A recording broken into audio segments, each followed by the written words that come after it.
வணக்கம். இன்னைக்கு நம்ம மாணவர்களை பற்றிய உளவியல் குறிப்புகள தான் பார்க்க போறோம். இந்த டாபிக்ல இருந்து மினிமம் 2 மார்க், மேக்ஸிமம் 4 மார்க்ஸ் வரைக்கும் வர்றதுக்கு சான்ஸ் இருக்கு. இந்த டாபிக்ல கொஸ்டின்ஸ் வந்து ஈஸியா தான் இருக்கும். ஆனா ஆன்சர்ஸ்ல தான் நெறைய தப்பு பண்ணுவோம். 4 ஆப்ஷன்ல 2 ஆப்ஷன் வந்து சரியா இருக்கிற மாரியே இருக்கும். ஆனா நம்ம போடுறது தப்பா தான் இருக்கும். உங்களுக்கு நான் இதுக்கு ஒரு ப்ரூஃபோடயே எடுத்துட்டு வந்திருக்கேன். நீங்க அத பாருங்களேன். இந்த சைக்காலஜி கொஸ்டின் நம்ம சேனல்ல நேற்று நம்ம போஸ்ட் போட்டிருந்தோம். ஒரே நேரத்தில் இரு செயல்களில் கவனத்தை செலுத்துவது. இதுக்கு ஆன்சரா 36% என்ன கொடுத்துருக்காங்கன்னா கவன முதிர்ச்சி தான் சரியான விடை அப்படின்னு சொல்லிட்டு அதிகமான பேர் சொல்லியிருக்காங்க. ஆனால் ஆக்சுவலாக இது தப்பு. இதுக்கு சரியான ஆன்சர் வந்துட்டு கவன அலைச்சல். ஒரே நேரத்தில் 2 செயல்களில் கவனத்தை செலுத்தினோம்னா அப்போ வந்து நமக்கு கவன அலைச்சல் தான் ஏற்படும். கவன மாற்றம் 12% சொல்லியிருக்காங்க. ஆக்சுவலாக கவன மாற்றம்ன்றது என்னன்னா, நம்ம இப்போ இருக்கும்போது திடீர்னு ஒரு பாட்டு கேட்டாலோ இல்லை சீரியல் ஏதாவது ஓடிட்டு இருந்ததுன்னா அந்த விஷயத்தை அப்படியே நிறுத்திட்டு அதில் ஒரு 5 நிமிஷம் கவனம் செலுத்துவோமா, உடனே சரி என்னதான் நடக்குதுன்னு பார்க்கலான்னு போய் டிவி பார்க்க ஆரம்பிச்சா ஒரு 1 hour டிவியே பார்த்துட்டு உட்காந்துருவோம். அப்போ நம்மளோட கவனத்தை இதுலேருந்து திசை திருப்பி வேற ஒரு பக்கம் இழுத்துட்டு போகிறது, அதுக்கு பேர் தான் கவன மாற்றம். சரிங்களா? அப்போ கவன மாற்றம் வராது. கவனச்சிதறல். கவனச்சிதறல்னா என்னன்னா, இப்போ கிளாஸ் நம்ம எடுத்துட்டு இருக்கோம்னா குழந்தைங்க கவனிச்சுட்டு இருப்பாங்க. அப்போ திடீர்னு ஒரு வெளியே வந்துட்டு ஒரு சத்தம் கேட்டாலோ இல்லை பிடி பீரியட் வேற கிளாஸ்க்கு நடந்துட்டு இருந்ததுனாலோ ஏதாவது ஒரு பேச்சு சத்தம் கேட்டுச்சுன்னா கிளாஸ்குள்ளே இருக்க ஸ்டூடெண்ட்ஸோட கவனம் வந்து மாறும். அங்கே என்ன நடக்குது அப்படின்னு சொல்லிட்டு வெளியே பார்க்க ஆரம்பிப்பாங்க. ஒரு ஃபியூ செகண்ட் அங்கே போயிட்டு அதுக்கப்புறம் வருவாங்க. அதுக்கு பேர் தான் கவனச்சிதறல். அதாவது ஒரு குறிப்பிட்ட டைம் அந்த விஷயத்துலேருந்து மாறி வெளியே போயிட்டு உடனே உள்ளே வர்றது, அதுக்கு பேர் தான் கவனச்சிதறல். அப்போ இந்த கவனச்சிதறலும் இது வராது. கவன முதிர்ச்சி. கவன முதிர்ச்சினா என்னன்னா, கவன முதிர்ச்சினே ஒன்று இல்லை. இந்த 3 ஆப்ஷன் கொடுத்துட்டு நம்ம வேற ஏதாவது ஒன்று கொடுக்கணுமே நானாக தான் கொடுத்தேன் கவன முதிர்ச்சின்னு. இது கவன முதிர்ச்சியும் கிடையாது. கவன அலைச்சல் அப்படின்றது என்ன மீனிங்னா, எக்ஸாக்டாக கரெக்ட் மீனிங்கு, நம்ம ஒரே நேரத்தில் 2 செயலை செய்வோம். அதாவது சமைச்சிக்கிட்டே டிவி பார்க்கறது. இப்போ சமைச்சிட்டே டிவி பார்க்குறோன்னா நம்மளோட கவனம் டிவிலையும் இருக்கும் சமையல்லையும் இருக்கும். அந்த சமயத்தில் ஒரு சில டைம் வந்துட்டு உப்பு கொஞ்சம் அதிகம் போட்டுறதோ இல்லை காரம் கம்மியாக போட்டுறது, இந்த மாதிரி தப்பெல்லாம் பண்ணுவோமா. அதே மாதிரி டிவி பார்த்துட்டே இருக்கும்போது டக்குன்னு ஏதாவது கூட லைட்டாக கருக விடுற அளவுக்கு கூட சான்ஸ் இருக்குது. அப்போ ஒரே டைமு 2 வேலை செய்யும் போது அது கவன அலைச்சல் ஆகும். இதையும் பார்த்துட்டு அதையும் பார்த்துட்டு நம்ம சரியாக செய்ய மாட்டோம். அப்போ ஒரே நேரத்தில் இரு செயல்களில் கவனத்தை செலுத்துவது கவன அலைச்சல். இந்த மாதிரி தான் நம்மளை ஃபில்டர் பண்ணுறதுக்கு ஈஸியாக இருக்கிற மாதிரி இருக்கும் கொஷின். ஆனால் ஆன்சரை டஃப்பாக கொடுத்துட்டு நமக்கு கொஷின் கேட்பாங்க. கொஷினும் பார்த்துடலாம். இந்த கொஷின் நமக்கு எதுக்கு எக்ஸாம்பிள்னா, நமக்கு வந்து 2 ஆப்ஷன் வந்து வரும் மாதிரி இருக்கும். பியும் வர மாதிரி இருக்கும், சியும் வர மாதிரி இருக்கும். எது கரெக்டு அப்படின்னு சொல்லி நம்ம குழம்புவோம்ல, அந்த மாதிரி கொஷின்ஸ் தான் இது. பெற்றோர் ஆசிரியர்கள் குழந்தைகளுக்கு முன் உதாரணமாக திகழ்வது. தொடர் கற்றல், புலன்காட்சி வழி கற்றல், பின்பற்றி கற்றல், மதிப்பீட்டு கற்றல். இதில் பார்த்தீங்கன்னா நமக்கு வந்துட்டு 2 ஆன்சர் சரி அப்படின்ற மாதிரி தோணும். புலன்காட்சி வழி கற்றல், பின்பற்றி வழி கற்றல். இப்படி தான் நம்மளை குழப்புற மாதிரி கொஷின்ஸ் கேட்பாங்க. புலன்காட்சி வழி கற்றல் அப்படின்னா என்ன அர்த்தம்னா, நம்ம வந்து டீச்சிங் எய்ட்ஸ் எல்லாம் நிறைய யூஸ் பண்ணுவோம்ல. குழந்தைங்க வந்து பார்த்தோ இல்லை ஒரு விஷயத்த கேட்டோ இல்லை கைகளால் தொட்டு உணர்ந்தோ, எக்ஸாம்பிளாக சொல்லணும்னா நம்ம எக்ஸ்பிரிமெண்ட் பண்ணுவோம்ல, இந்த லங்ஸ் எக்ஸ்பிரிமெண்ட் சயின்ஸில் பண்ணுவாங்க. ஒரு பைப் மாதிரி வச்சுட்டு 2 பலூனை கட்டி அதில் காற்று போனால் பலூன் வந்து பெருசாகும். இது மாதிரி தான் நம்ம நுரையீரல் வந்து வேலை செய்யும் அப்படின்றதுக்காக அந்த லங்ஸ் எக்ஸ்பிரிமெண்ட் பண்ணுவாங்க இல்லைங்களா. இந்த மாதிரி கற்றல் தான் புலன்காட்சி வழி கற்றல். இங்கே நமக்கு கொஷின் என்ன கேட்டிருக்காங்கன்னா, பெற்றோர் ஆசிரியர்கள் குழந்தைகளுக்கு முன் உதாரணமாக திகழ்வது அப்படின்னு கேட்டிருக்காங்க. எப்படி பெற்றோர்களையும் ஆசிரியர்களையும் குழந்தைங்க முன் உதாரணமாக எடுத்துக்கிறாங்க அப்படின்னு சொல்லி கேட்பாங்க. இது எப்படின்னா, இப்போ நான் இது ஏற்கனவே அந்த ஓல்டு வீடியோவில் சொல்லி எக்ஸ்பிளைன் பண்ணியிருந்திருப்பேன். இப்போ அப்பா வந்து ஒரு மாதிரி ஹேர் ஸ்டைல் பண்ணால் குழந்தைங்களும் அதே மாதிரி ஹேர் ஸ்டைல் பண்ணிக்கிறது, அப்பாவோட ட்ரெஸ்ஸிங் எப்படி இருக்கோ அதே மாதிரி குழந்தைங்களும் பண்ணிக்கணும்னு ஆசைப்படுறது. இப்போ கிளாஸில் வந்து ஒரு டீச்சர் எப்படி பாடம் நடத்துகிறாங்களோ அதை வந்து கவனிச்சுட்டு அதே மாதிரி வீட்டுக்கு போயிட்டு குச்சை வச்சுக்கிட்டு நான் தான் மிஸ், நான் சொல்கிற பேச்சை கேட்கணும் அப்படின்னு சொல்லிட்டு பேசுறது. இதே கொஞ்சம் 8th 9th குழந்தைங்கக்கிட்டையுமே வேறு மாதிரி ஆட்டிடியூடெல்லாம் இருக்கும். அவங்க டீச்சர்ஸையோ அவங்க பேரண்ட்ஸையோ அப்படியே முன் உதாரணமாக எடுத்துக்கிட்டு செய்வாங்க. புரியுதுங்களா? அப்போ பெற்றோர் ஆசிரியர் குழந்தைகளுக்கு முன் உதாரணமாக திகழ்வது பின்பற்றி கற்றல். ஆசிரியர்களையும் பெற்றோர்களையும் பின்பற்றி அவங்கள மாதிரியே வர்றது. புரியுதுங்களா? இப்போ நம்மளை குழப்பறதுக்காக இந்த மாதிரி கொஷின்ஸை தான் கேட்பாங்க. அதற்காக தான் ஆசிரியர்களோட உளவியலை பற்றி எப்படி கேட்பாங்க அப்படின்றத தனியாக ஒரு வீடியோவாக போட்டிருக்கேன். இப்போ மாணவர்கள் பற்றிய உளவியல் கேள்விகளை எப்படி கேட்பாங்கன்றத இந்த வீடியோவில் பார்க்கலாம். கிராமத்திலிருந்து குடும்பத்தை பிரிந்து நகரத்திற்கு கல்வி பயில செல்லும் மாணவனுக்கு ஏற்படுவது. ஒரு வில்லேஜ்லேருந்து குடும்பத்தெல்லாம் பிரிஞ்சுட்டு சிட்டிக்கு படிக்க போகிறாங்க அப்படின்னா அந்த மாணவனுக்கு ஏற்படுவது என்னது அப்படின்னு சொல்லி கேட்டிருக்காங்க. இதுக்கு ஆப்ஷன் எப்படி கொடுக்கலான்னா, சூழ்நிலை மாற்றம், மனப்போராட்டம், நெறிப்பிரல் நடத்தை, இந்த மாதிரி கொடுத்தாங்கன்னா நமக்கு டக்குன்னு என்ன தோணும்? சூழ்நிலை மாற்றமாக இருக்குமோ, அவன் ஒரு சூழ்நிலையிலேருந்து இன்னொரு சூழ்நிலைக்கு போகிறானே அப்படின்ற மாதிரி நமக்கு தோணலாம். ஆனால் அங்கே வர்றது அவனுக்கு வந்து ஃபஸ்ட்டு மனப்போராட்டம். ஏன்னா இது எந்த மாதிரி நடக்கும் குழந்தைங்களுக்குன்னா, இப்போ 10th அவன் நிறையா மார்க்ஸ் ஸ்கோர் பண்ணியிருப்பான். கிராமத்தில் படிச்சுட்டு நான் லோக்கல் ஸ்கூலில் எங்கேயாவது படிச்சுட்டு நல்ல மார்க் ஸ்கோர் பண்ணியிருப்பான். 490க்கு மேலே எடுத்திருப்பான். அந்த குழந்தைய இதை விட பெரிய ஸ்கூலில் போய் சேர்த்தா இன்னும் மார்க் அதிகமாக வாங்குவானோ? ஆக்சுவலாக அதுவே அவனுக்கு அதிகமான மார்க் தான். 490 ஒரு நல்ல மார்க் தான். அதே என்விரான்மெண்ட்டில் அவன் படித்தா இன்னுமே நல்லா பண்ணுவான். ஆனால் அவனை கூட்டு போயிட்டு ரொம்ப பெரிய ஸ்கூலில் சேர்க்குறேன் அப்படின்னு சொல்லிட்டு ஏதாவது பேர் வாங்கின ஒரு பெரிய ஸ்கூலில் போய் சேர்ப்பாங்க. அப்போ அவனுக்கு மிகப்பெரிய மன உளைச்சல் அதிகமாக இருக்கும், ப்ரெஷர் அதிகமாக இருக்கும். ஏன்னா நம்மளை நம்பி அவன் சின்ன ஸ்கூலில் சந்தோஷமாக படிச்சுட்டு இருந்திருப்பான். அவனை தூக்கி போயிட்டு பெரிய ஸ்கூலில் போட்டால் அவனுக்கு என்ன தோணும்? இவ்வளோ அப்போ அங்கேயும் நிறைய நல்லா படிக்கிற குழந்தைங்களாம் வந்திருப்பாங்க. இவ்வளோ பெரிய இப்போ காம்படிஷனில் நம்மளால் பண்ண முடியுமா? பேரண்ட்ஸையும் அப்போ பார்க்க முடியாது, ஃபோனில் தான் பேச முடியும். அது வீக்லி ஒன்ஸ் டூன்ஸ்னு ரூல்ஸ் போட்டிருப்பாங்க. அந்த ஸ்கூல் ரூல்ஸே வேறு மாதிரி இருக்கும். அப்போ அங்கே இருக்க குழந்தைக்கு வர்றது மன போராட்டம் தான். பார்த்தா அவன் கண்டிப்பாக மார்க் ரெடியூஸ் ஆகும். 90% குழந்தைங்களுக்கு லோக்கலில் படிக்கக்குள்ளே நல்ல மார்க் வாங்குவாங்க. ஆனால் ஹையர் கிளாஸ் போயிட்டா அங்கே வந்து மார்க் கண்டிப்பாக குறையும். ஹையர் கிளாஸ் மீன்ஸ் சிட்டிக்கு போயிட்டாக்க அவங்களுக்கு மார்க் குறையிறதுக்கு நிறைய சான்ஸ் இருக்குது. அதை தான் இங்கே சைக்காலஜியாக கேட்டிருக்காங்க நமக்கு. அப்போ கிராமத்துலேருந்து சிட்டிக்கு படிக்க போனால் குழந்தைங்களுக்கு அங்கே ஏற்படுவது மன போராட்டம். புரியுதுங்களா? நெக்ஸ்ட் பார்க்கலாமா? மாணவன் திருடுதல் என்பது பிரச்சனை நடத்தை, நெறிப்பிரல் நடத்தை. இப்படி கொடுத்தா நமக்கு என்ன தோணும்? பிரச்சனையாக இருக்குமோன்னு தோணும். அது பிரச்சனை கிடையாது, நெறிப்பிரல் நடத்தை. ஏன்னா பிரச்சனை அப்படின்றது அவனுக்குள்ளே உருவாகிறது. ஆனால் அவன் திருடுறது தப்புன்னு தெரிஞ்சே திருடுறான். அப்போ அது நெறிப்பிரல் நடத்தை. புரியுதுங்களா? நெக்ஸ்ட், ஒரு மாணவன் பதட்டமாக காணப்படுவது அப்படின்றது மிதமான மனநோய். பதட்டன்றதே தப்பு, பொறுமையாகவே செய்யலாம் எந்த ஒரு காரியத்தையும். சொல்லுவாங்கல்ல, பதறிய காரியம் சிதறும் அப்படின்னு சொல்லுவாங்கல்ல, அதுதான். பதட்டமாக இருக்கிறது ஒரு மிதமான மனநோய்க்கு சமம். நெக்ஸ்ட் பார்க்கலாமா? ஒரு மாணவனுக்கு ஏற்படும் மனச்சிதைவு என்பது தீவிரமான மனநோய். ஏன்னா மனச்சிதைவு ஏற்பட்டுருச்சுன்னா அவனால் மறுபடியும் ரெக்கவர் ஆகி கொண்டு வர்றது ரொம்ப கஷ்டம். மனச்சிதைவு அப்படின்றது எந்த மாதிரி இடத்துல ஏற்படும்? மனச்சிதைவுன்றது தனக்கு நெருங்கினவங்களை இழந்தாலோ இல்லை உளவியல் ரீதியாக பாதிக்கப்பட்டாலோ அந்த மாதிரி நேரத்தில் பெறது தான் தீவிரமான மனநோய். இதுவும் ஒரு ஆசிரியருக்கு இம்பார்ட்டண்டான டாபிக் தான். ஏன்னா ஒரு மாணவனுக்கு ஒரு மன சிதைவு ஏற்பட்டுருச்சுன்னா அது வந்து தீவிரமான மனநோய். அதுலேருந்து மீட்டு கொண்டு வர்றதும் ஆசிரியரோட கடமை தான். இந்த மாதிரி தீவிர மனச்சிதைவு ஏற்பட்டுச்சுன்னா தான் கவுன்சிலிங் கொடுக்கறதுக்காக ஃபோன் நம்பர்லாம் கொடுத்துருப்பாங்க. நம்ம புக்கில் கூட பின்னாடி பார்த்தீங்கன்னா இந்த ஃபோக்சோ சட்டம் அப்படின்னு சொல்லிட்டு அந்த கேர்ள்ஸ்க்கெல்லாம் ஒரு நம்பர் கொடுத்துருப்பாங்க. இந்த நம்பருக்கு வந்து எந்த ப்ராப்ளம்னாலும் கால் பண்ணுங்க. நம்ம கவர்மெண்ட் வந்துட்டு குழந்தைங்களுக்கு மனச்சிதைவு ஏற்படுறதை தடுக்கிறதுக்காக நிறையா முயற்சிகளை செஞ்சுட்டு வருது. நான் சொல்கிறது உங்களுக்கு புரியுதுங்களா? நெக்ஸ்ட் பார்க்கலாமா? மாணவர்கள் பொய் பேசுதல், ஒழுக்கமின்மை என்பது எவ்வகையான நடத்தை? இது வந்து பொய் பேசுறது, ஒழுக்கமின்மை அப்படின்றதெல்லாம் பிரச்சனை நடத்தை. மாணவன் தப்பு பண்ணி மாட்டிக்கிட்டாங்கன்னா நீ இதை பண்ணியா அப்படின்னு கேட்கும்போது அவன் அந்த இடத்துல இருந்து அதை தப்பிக்கிறதுக்காக அவன் என்ன பண்ணுவான்? மாற்றி சொல்லுவான், பொய் பேசுவான். புரியுதுங்களா? அப்போ இந்த மாதிரியான நடத்தை எல்லாமே பிரச்சனை நடத்தை. நெறிப்பிரல் நடத்தைக்கும் பிரச்சனை நடத்தைக்கும் வித்தியாசம் தெரியணும். நெக்ஸ்ட் பார்க்கலாமா? மாணவர்களிடம் உணர்வுகள் மேலோங்கி நிற்கும் நனவு நிலை என்பது மன எழுச்சி. இங்கே மன எழுச்சின்னு கேட்கலாம், மன வெழுச்சின்னும் கேட்கலாம்.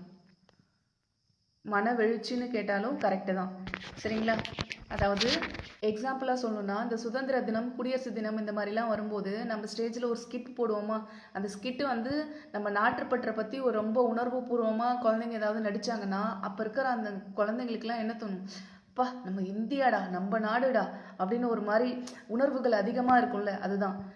மாணவர்களிடம் உணர்வுகள் மேலோங்கி நிற்கும் நனவு நிலை என்பது மனவெழுச்சி. அது வந்து குழந்தைங்களுக்கு ஒரு மனவெழுச்சியை கொடுக்குதுன்னு அர்த்தம். வளர்ச்சி பருவத்தில் தோன்றும் அறிதிறன் செயல்பாட்டு குறைபாடு காரணமாக நடத்தையில் பின்தங்கி இருக்கும் குழந்தைகள். அதாவது வளர்ச்சி பருவத்தில் தோன்ற அறிதிறன்னா இந்த நுண்ணறிவு இருக்குல்ல, அந்த செயல்பாடு காரணமாக அவங்களோட நடத்தையிலேயே பின்தங்கி இருக்கிற குழந்தைகள் யாருன்னா மன வளர்ச்சி குன்றியோர். தொடக்க கல்வி நிலையில் மாணவர்களை குழுக்களாக பிரிக்க பயன்படும் அளவுகோல். இது என்னன்னா, ஆக்சுவலாக இதை புரிஞ்சுக்கணும். எதுக்கு குழுக்களாக பிரிக்கிறதுனா, நல்லா படிக்கிற குழந்தைங்க, நல்லா படிக்காத குழந்தைங்க, மீடியமாக படிக்கிற குழந்தைங்க, அந்த கேட்டகரி கிடையாது இது. சரிங்களா? இது எந்த கேட்டகரினா, இந்த குழந்தைக்கு இந்த குழந்தைக்கு நல்லா பாட்டு பாட தெரியும், இந்த குழந்தை நல்லா டான்ஸ் பண்ணும், இவன் நல்லா டிராயிங் பண்ணுவான், இந்த குழந்தை நல்லா படிக்கும், இந்த குழந்தை ஸ்போர்ட்ஸில் நல்லா வரும். இந்த மாதிரி குழுக்களாக பிரிக்க பயன்படும் அளவுகோல். கொஷின்ஸை நல்லா புரிஞ்சுக்கிட்டு அதுக்கு தகுந்த மாதிரி ஆன்சர் பண்ணுங்கள், உங்களுக்கு புரியும். இதுக்கு என்னன்னா, செய்வினை திறன், நுண்ணறிவு, சிறப்பு நாட்டங்கள். நான் சொன்னதை இதுக்கு ரிலேட் பண்ணி பாருங்கள், ஈஸியாக இருக்கும். நெக்ஸ்ட், குழந்தைகளின் மொழி வளர்ச்சியை பாதிக்கும் காரணி. குழந்தைகளோட மொழி வளர்ச்சியை பாதிக்கும் காரணி, இதெல்லாம் பேப்பர் 1க்கு வர்றதுக்கு சான்ஸ் இருக்குது. உடல்நல குறைவு. உடல்நல குறைவு குழந்தைங்களோட மொழி வளர்ச்சியை பாதிக்கும். நுண்ணறிவு, அவங்க யோசிக்கிற திறன், அதுவுமே பாதிக்கும். குடும்பம், ஒரு குடும்பத்தில் எப்பவுமே சண்டை வந்துட்டே இருந்ததுன்னா அந்த குழந்தைங்க டக்குன்னு பேச மாட்டாங்க. அந்த குழந்தைங்க கிட்ட போயிட்டு நம்ம நல்லா சந்தோஷமாக நம்ம அதிகமாக நம்ம பேசக்குள்ள தான் அந்த குழந்தைங்களும் பேசுவாங்க. எந்த நேரமும் சண்டை பிடிச்சிட்டே இருந்தால் அங்கே இருக்கிற குழந்தைங்களுக்கு மொழி வளர்ச்சி கம்மியாக தான் இருக்கும். நெக்ஸ்ட் பார்க்கலாமா? மாணவர்களது கற்றலின் இயல்பு சாராத கருத்து. எது மாணவர்களோட கற்றலோட இயல்பே சாராததுன்னு கேட்டிருக்காங்க.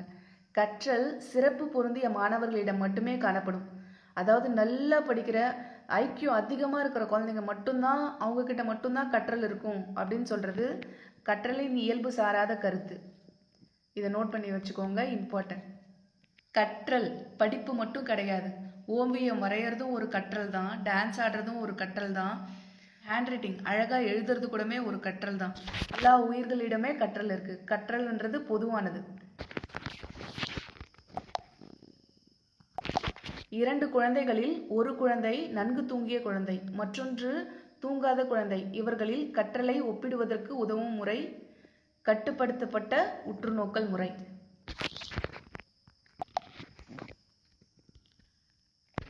நாம் கோபத்தில் இருக்கும்போது நமது முகம் சிவப்பாகிறது. இந்த நடத்தையின் தன்மையை அறிய உதவும் முறை. நம்ம கோபத்தில் இருந்தோம்னா நம்ம முகம் நம்ம அறியாமலே ஆட்டோமேட்டிக்காக சிவப்பாயிரும். இந்த நடத்தையோட தன்மையை அறியறதுக்கு எந்த முறை உதவுதுன்னு கேட்டிருக்காங்க. எதுனா அகநோக்கு முறை. இதுக்கு ஆப்ஷன்ஸு உற்றுநோக்கல் முறை, புறநோக்கு முறை, அகநோக்கு முறை அப்படின்னு சொல்லி கேட்டிருப்பாங்க. இதுக்கு ஆன்சர் அகநோக்கு முறை. எப்படின்னா, நாம் கோபமாக இருக்கும்போது நமது முகம் சிவப்பாகுது. நமக்கு கோபம் எங்கேருந்து வருது? நமக்குள்ளேருந்து தானே வருது. நமக்குள்ளே நாம் கோவப்படும் போது தான் அதோட வெளிப்பாடாக நம்ம முகம் சிவக்குது. அப்போ அது அகநோக்கு முறை. எந்தவித கருவியும் இன்றி மாணவர்களுடைய நடத்தையை அறிந்து கொள்ள உதவும் முறை. இந்த கொஷின் ரொம்ப ரொம்ப ரொம்ப இம்பார்ட்டன்ட். இந்த ஒரு கொஷின் போதும் ஒரு ஆசிரியர்களோட உளவியலை பற்றி தெரிஞ்சுக்கிறதுக்கு. இதுக்கு ஆப்ஷன் அகநோக்கு முறை, பரிசோதனை முறை, போட்டி முறை, உற்றுநோக்கல் முறை. இந்த மாதிரி கேட்டிருந்தாங்கன்னா பரிசோதனை முறையாக இருக்குமோ இல்லை உற்றுநோக்கல் முறையாக இருக்குமோ தோணும். ஆனால் இதுக்கு சரியான ஆன்சர் என்னென்னா போட்டி முறை. இது எப்படின்னு நான் சொல்கிறேன். இப்போ இங்கே நமக்கு கொஷினில் என்ன கொடுத்துருக்காங்க? எந்த விதமான கருவியும் இன்றி. எந்த விதமான கருவினா என்ன?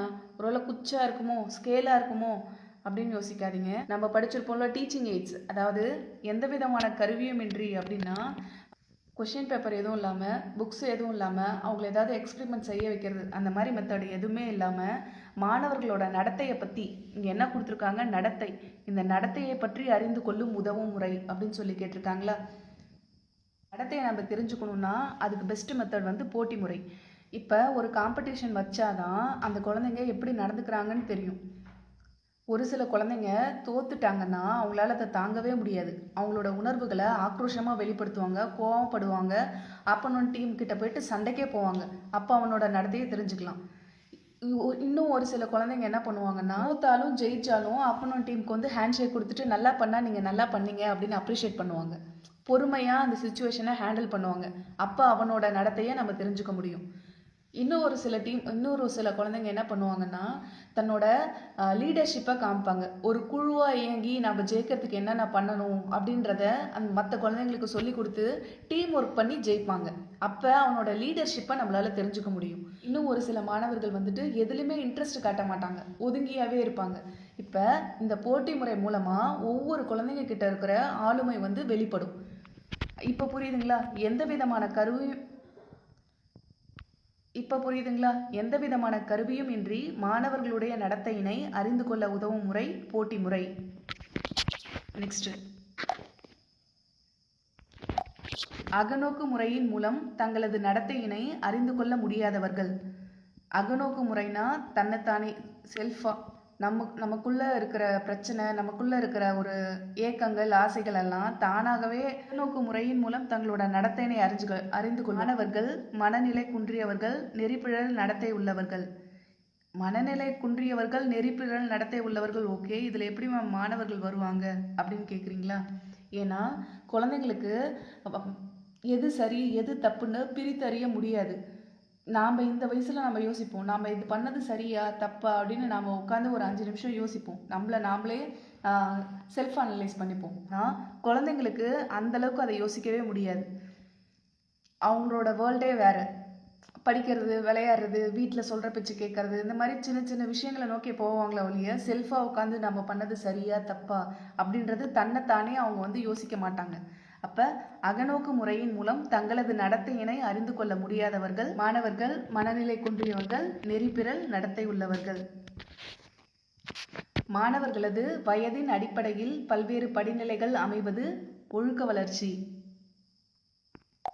இது எப்படின்னா, அவங்களோட வயதின் அடிப்படையில் பல்வேறு படிநிலைகள் அமைவது ஒழுக்க வளர்ச்சி. ஒரு ஸ்டூடெண்ட் இருப்பான், ஃபஸ்ட் ஸ்டாண்டர்டில் ஒரு மாதிரி இருப்பான், செகண்ட் ஸ்டாண்டர்ட், தேர்ட் ஸ்டாண்டர்ட், ஒரு 5th ஸ்டாண்டர்ட் வரும்போது அவனுக்குள்ள நல்ல ஒழுக்கங்கள்லாம் எப்படி இருக்கும் அப்படின்றத ஓரளவு கற்றுருப்பான். அவன் வயசுக்கு ஏற்ற மாதிரி அவனோட ஒழுக்கங்களும் மாறும். புரியுதுங்களா? அப்போ மாணவர்களது வயதின் அடிப்படையில் பல்வேறு படிநிலைகளில் அமைவது ஒழுக்க வளர்ச்சி.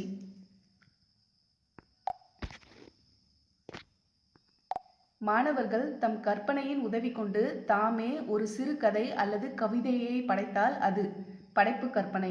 இது ஈஸி தான். கற்பனையின் மூலமாக ஒரு சிறுகதை, கவிதை, படம் வரைகிறது, இந்த மாதிரிலாம் அவங்க கொண்டு வந்தாங்கன்னா அதுக்கு பேர் வந்து படைப்பு கற்பனை.